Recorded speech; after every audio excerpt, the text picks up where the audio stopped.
Ladies and gentlemen, the guy at the end of the bar proudly presents the Dantanna's Late Shift. Brought to you by Attorney Ray Giudice. And now the two men to take you to new heights in sports conversation, Nick Cellini and Matt Chernoff. No, Matt Chernoff is not here today. That is Chris Domino. I am Nick Cellini. Do not adjust your sets. Yes, we are two bald Italians. Another Italian, Ray Giudice, will join us later on to talk about some of the legal problems that a couple of one-time NFL players have. Ted Jenkins, the money man, is also going to be here to talk about the business in sports. I get drunk, but as of right now, we begin the headlines by talking about the fact, Chris, that perhaps Bob Stoops was drunk when he said it's all propaganda when it comes to the SEC. Crunch the numbers. Do the numbers. I have. And boy, are you wrong. What is Bob Stoops talking about? I'm sticking to my guns. I don't think he understood what the word propaganda means. You know, every once in a while, a word can trip you up. I think I know what that means, but he's wrong. I think what he did do is he looked at preseason rankings and he said, 7 or 8 SEC schools. Why, that's ridiculous.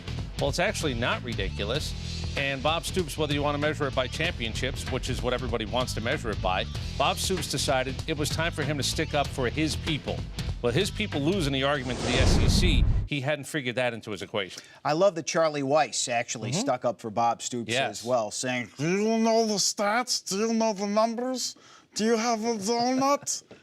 If I'm Bob Stoops, the last person I want on my side is Charlie Weiss. But hey, that's just me. Yeah, there are people I'd say, you know, if Bill Gates actually came out and said, well, I'd like to defend this man, then okay. Charlie Weiss isn't Bill Gates in so many ways.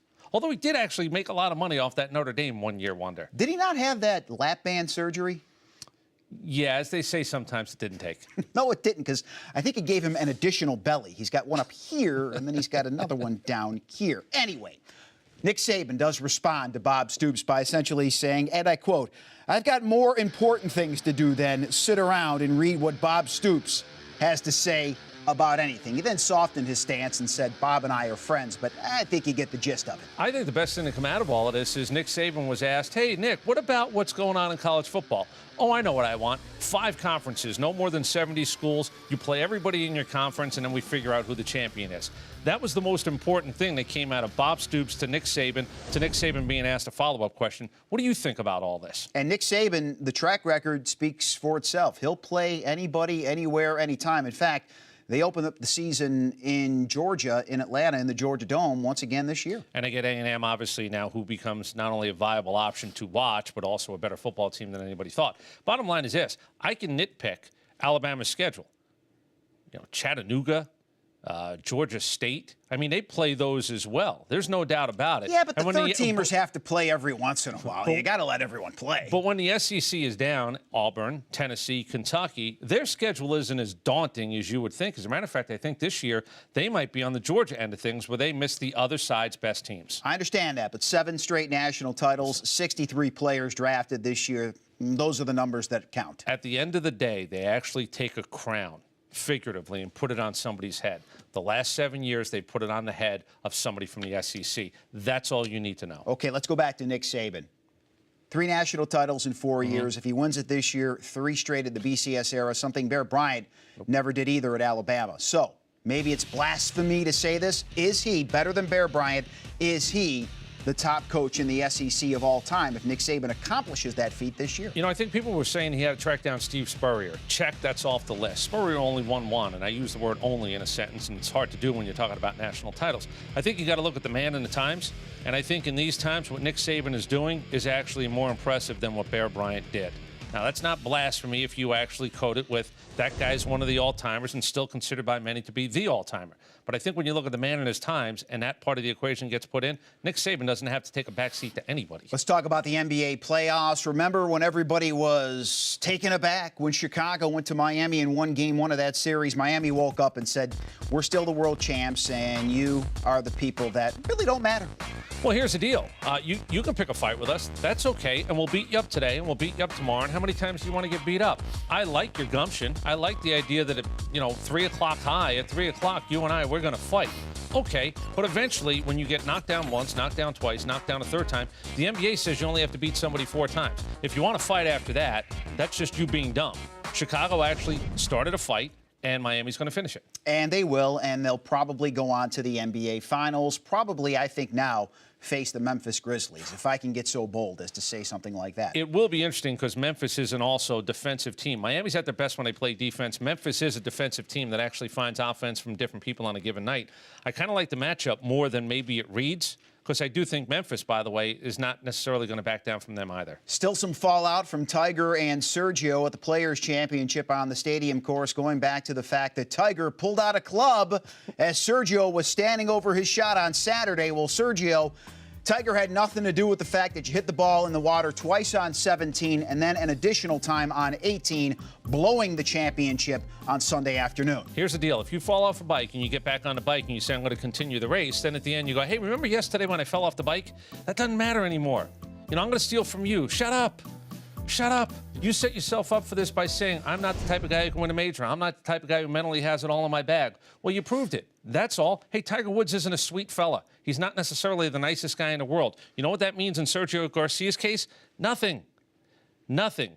Drop the club. By the way, they don't penalize you. Stop your swing. Walk away. I've seen guys do it for time and memoriam in this game. If you're bothered, camera, whatever it is, walk away from your shot. He had enough time to do that, and to cry about it is even worse. Why do you yell at me? I am the victim. You don't understand. Let me tell you something. I come from a neighborhood, maybe not as bad as yours, where I've seen victims.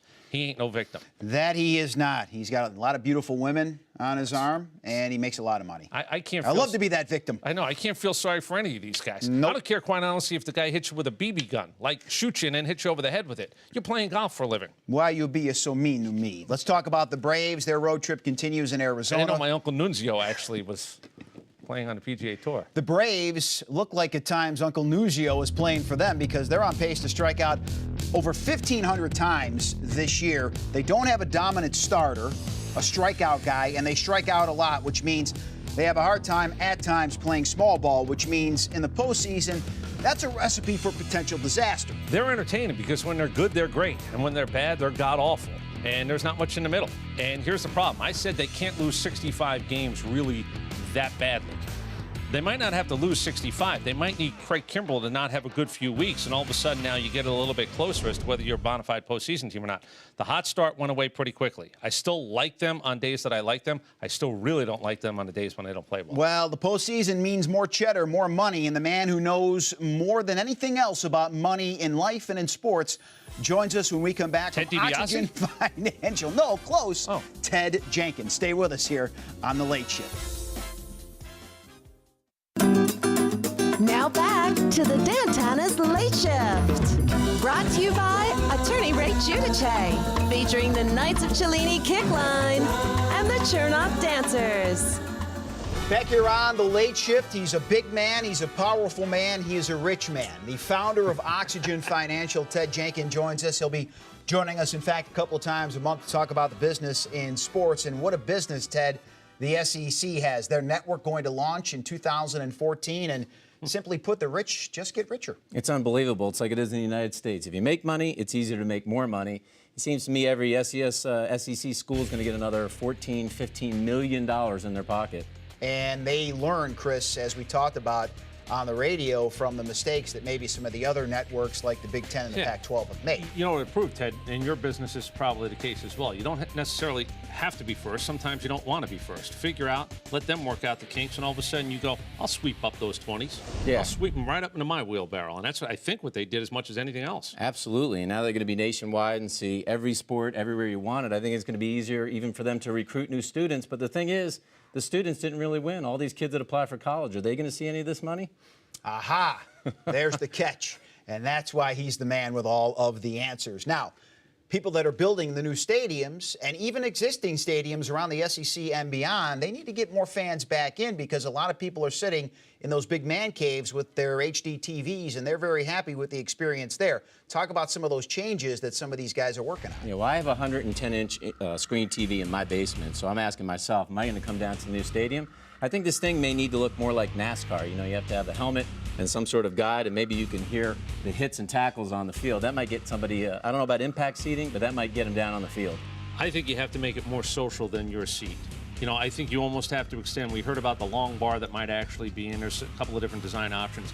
But I do think you need spaces that have to treat it more like a sports bar than actually a stadium, because I do think that people want a high five. I think they want a break. I think they want camaraderie. To me, that's a place where the new stadiums are going to go, as opposed to it just being, look, you bought that seat. I got to buy more than that if you're going to get me downtown. Well, here's the money side of this. If you look at places like Starbucks and McDonald's, especially the fast food industry the last decade that figured out you need a place to hang out, you've got to make a stadium a better place for somebody to hang out. Easy access to Wi-Fi, maybe they need to check emails, and not just a place to see a game. And fantasy football is a key. You talk about business and money in the sporting world. Fantasy football is a big-time business now, and that's why there's also talk of these new stadiums, including the Falcons' new stadium, having that fantasy football lounge. Yeah, absolutely. And with the access to Wi-Fi. If a guy wants to check 5 or 6 games at one time and see how his players are playing, how can he do that today in a stadium? It's not that easy to do it. So places to see that kind of information is going to be invaluable. It was the worst place in the world to see what was going on outside the world. And I think one of the things they thought is, hey, look, we got you. We want to keep you here.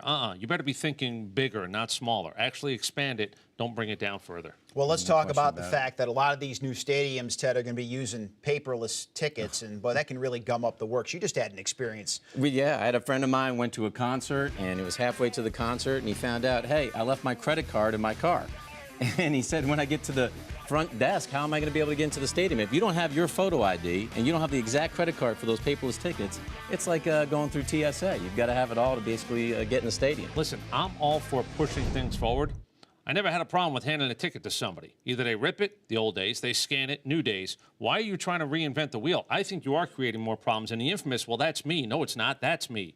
Why would you even want that game? Possession is 9/10 of the law. I'll ask Ray Giudice if that's true or not. I got a ticket. I'm going into the game. Well, and I think it ruins a fan experience. I mean, if I've got to meet you and you're halfway on the other side of town and I'm on the other side of town here, I can't give you a ticket and say, hey, Chris, I'll meet you in the stadium. Now I've got to actually meet you outside, and it feels like we're doing a deal outside before we even get into the stadium. Well, also, ticket prices are affected by who's playing and who's not. And while it might not be a good idea if you're an OKC fan because they're on the verge of being eliminated and they don't have Russell Westbrook, if you want to take your kids to a game, it's a great option right now because the tickets aren't going to be as expensive. Yeah, absolutely. Stock prices and tickets sometimes rise and fall based upon who's injured. And so now that Russell Westbrook is injured and OKC is sort of on the brink of extinction here, this might be a great time to take the family and say, hey, for a reasonably cheaper price, we can go see a great playoff game for in Oklahoma City. Can't be short-sighted. A fanny in a seat is worth more money than an empty seat. That's the other thing that these franchises are figuring out. All right, Ted Jenkins is here. If you need to get in touch with Ted Jenkins and have your money work for you like Chris Dimino has, that's why he's worth $2.4 million. You'll get a free 90-minute consultation by mentioning the Late Shift. Give him a call at Oxygen Financial at 800-355-9318, oxygenfinancial.com. There you see the Twitter address as well. And Oxygen Financial, they help you breathe easier about life. Get what you did there. Ted, good to see you. Try that. Welcome good to, see you. to the Dantanna's Late Shift. When we Thank you. come back, I don't know if Ted can help me with this one. I get drunk, and everybody out there gets to see it. And boy, will you be disappointed in me. Stay with us. Time for the Zero Res Mess of the Week. This is Manny Ramirez playing in Japan. I don't know what he's doing here. I think he was supposed to slide into the base, Chris, and break up the double play. Or maybe he thought the rules were different in Japan. Even the announcers aren't sure what's going on. What's the matter with you? You think that's a meat? You have to slide into base. You're so stupid. You look like Godzilla. You have a brain like Godzilla. That is the Zero Res Mess of the Week. The one thing that was missing out of that clip is he actually gets high-fived by everybody in his own dugout. I'm like, those are the most polite people in the world. You think that's parking urinal? Here's the Zero Res special. They can't clean up Manny, but they can clean up you. $139 for 3 rooms and a free hallway. That is the Late Shift special offer. Check them out at ZeroResAtlanta.com. Call them at 770-242-1313. Zero Res carpet cleaner, backwards, forwards. Doesn't matter how you spell it. It's the right way to clean. Also, follow us on Twitter at Dantanna's LS or on Facebook. Be our friend, please. You can always use a few more friends. I can use a lot more friends after what you're about to see. It's the experiment gone awry. Ray Giudice and his buddy decided to test me to see how much can a man drink before he would fail a roadside test. Here is part 2 of the aforementioned experiment. Okay, Tony, now you've done the HGN, the Inus Agnes test with our suspect subject, and tell us what you think you found and what you believe his blood alcohol level might be based on what you saw. Based upon what I observed in his eyes, I observed lack of smooth pursuit in both left and right eyes, distinct and sustained nystagmus at maximum deviation in both eyes, onset of nystagmus prior to 45 degrees in both eyes. The probability is he's above a 0.08 at this time. All right, Nick, next test we're going to do is called the walk and turn test, okay? Yes, sir. You got any problems with your back, legs, knees, ankles, any limitations to you? I'm healthy as a horse in more ways than one. So it's not going to affect you anyway, balance or coordination, walking the line, standing on one foot? Tony, I'm a performer. You're a performer, okay. When I tell you to begin, I want you to take 9 heel-to-toe steps forward. I want you to do a turn. I'm going to show you the turn and 9 heel-to-toe steps back. Yes, okay? sir. 4, 5, Jesus, 6, 7, 8, 9. Now, what do you need me to do, pivot? As instructed. You know, I gotta tell you something. There's something going on in this. You're setting me up here to fail. By the way, if you take me to jail, I'll meet some nice people in there. I'll make some nice friends. 1, 2. Don't count that step. 3, 4, 5, 6, 7, 8, 9. What do I win, Tony? Okay, Nick, I'm going to get a sample of your breath. This is just a preliminary breath test. This shows positive and negative for alcohol. Sure. Okay, it's not the state-administered chemical test of your breath, okay? You got it. Okay, I want you to take a deep breath. Put your tight seal with your lips. Blow till I tell you to stop, please. Keep on, keep on, keep on, keep on, keep on, and stop. That's very good. Nick, got some bad news for you. All your physical manifestations, odor of alcohol coming from your person, your bloodshot, glassy eyes, your swaying, you're not doing well on field sobriety tests, stuff like that, okay? Just on a preliminary breath test, you're blowing a 0.14. You know, illegal limit in the state of Georgia is 0.08. That's twice over the illegal intoxication limit, pretty much, okay? Yes, sir. You're going to be placed under arrest for driving under the influence of alcohol. Tony, I thought we were friends. I understand. We're just trying to keep the road safe, my friend. You have any guns, knives, weapons, hand grenades, anything in your pockets that are going to hurt me? Just in my pants. Okay.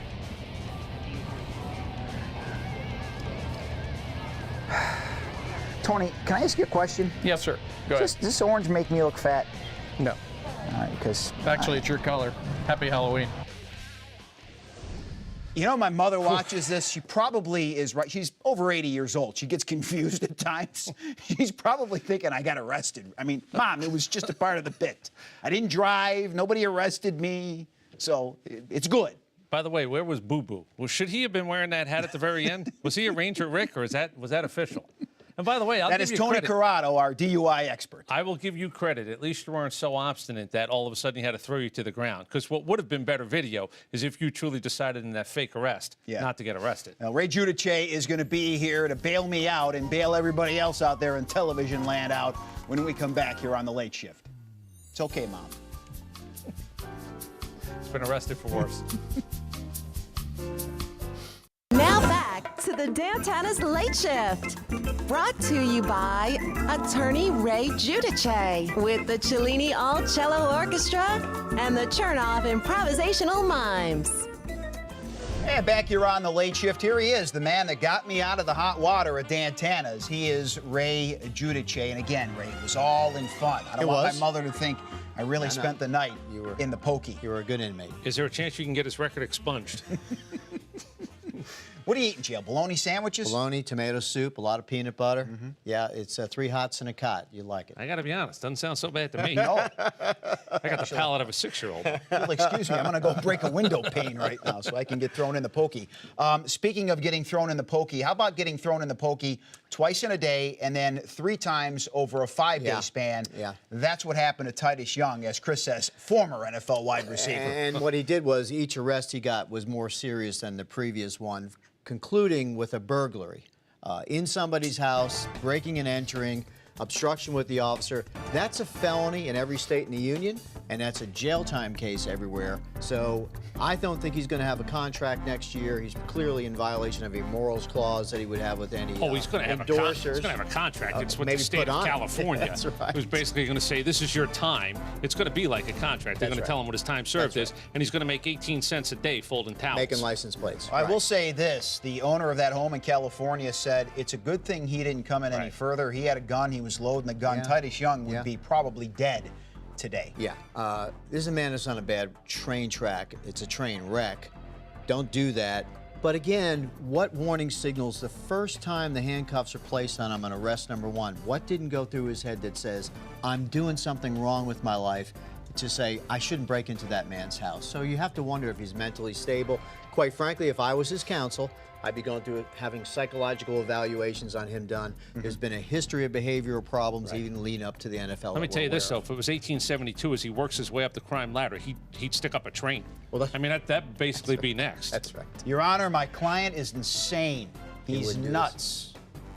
That's wouldn't. probably how I would handle Yeah, sure. it. And then I For you. yell, "You're out of order!" That's probably that's a why movie. Don't do you're that. the attorney. And that word didn't work an well insane there person either. quoting movie lines. Anyway, let's talk about O.J. Simpson. Right. Armed robbery, kidnapping, at least 9 years in jail is what he's facing. He was arrested back in 2008.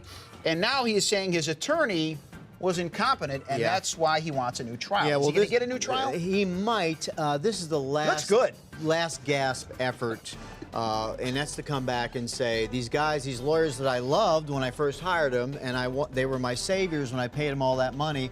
Now that I've had 4 years to go up to the free law library in the jail and talk to all these other smart guys in there, now I realize my lawyer stunk and he did everything wrong, and I want a new trial. Well, he should be careful what he gets. He may get a new trial. He may get convicted again. He'd get credit for the 4 years he's in jail for, but the standard of care for, you don't have to have the fairest or best trial.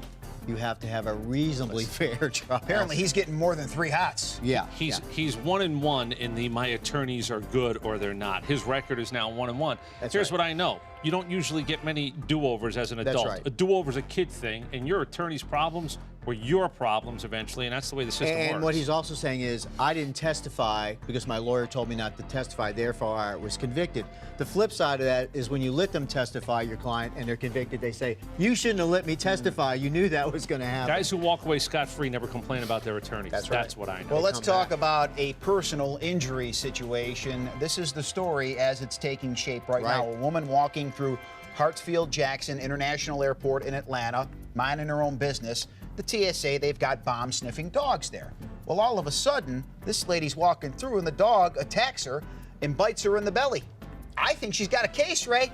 She's got a case. Ouch! Somebody's going to write her a check. Now, one of the problems is when you have a personal injury case or any kind of litigation against the federal government, the government has all kinds of protective barriers. One is called sovereign immunity. If you want to sue the king, meaning the sovereign, you've got to go through a lot of hoops and hurdles. A lot easier to sue an auto insurance company than it is the government. But at the end of the day, she had an expectation of being safe. The animal was not there conducting any kind of an arrest on her or anybody in her vicinity. Stay, and I think heel. I think she's entitled to compensation. I'm going to put a T-bone in each pocket the next time I walk through the airport. That's how I greet my wife every time I come into the house. Thanks for watching, everybody. I don't even know what that means. You're a man with meat.